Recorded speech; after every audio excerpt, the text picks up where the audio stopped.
কি ব্যাপার এত জায়গা তুই এনে ডাইকে আনলি দি? ঈদের মার্কেট করতে যাবো, একা একা কি ভালো লাগে, সেই জন্য তোকে ডাক দিলাম, সবাই মিলে একসাথে যাবো। তো তোকে কার কত বাজেট? আমার বাজেট বেশি না, আমার বাজেট শুধু 20,000 টাকা, 2 ফোলা মেয়ের 10,000 টাকা, আর বোর 5,000 টাকা, আর আমার নিজের লেগে 5,000 টাকা। আমার কোনো নির্দিষ্ট বাজেট নাই।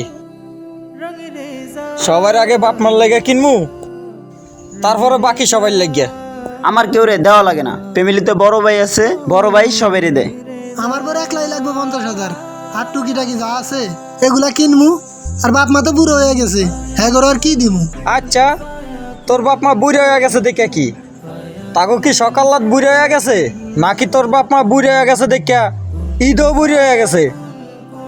হেডে আবার কেমন তারা কথা বলি? ঈদও কি বুড়ো হয়? ঈদ হলো নতুন তো সবাই আনন্দ ফুর্তি করে। তুই তাইলে তোর বউ বাচ্চা লইয়া নতুন জামা কাপড় পরা ঈদের আনন্দ করবি, তোর বাপ মা করতো না?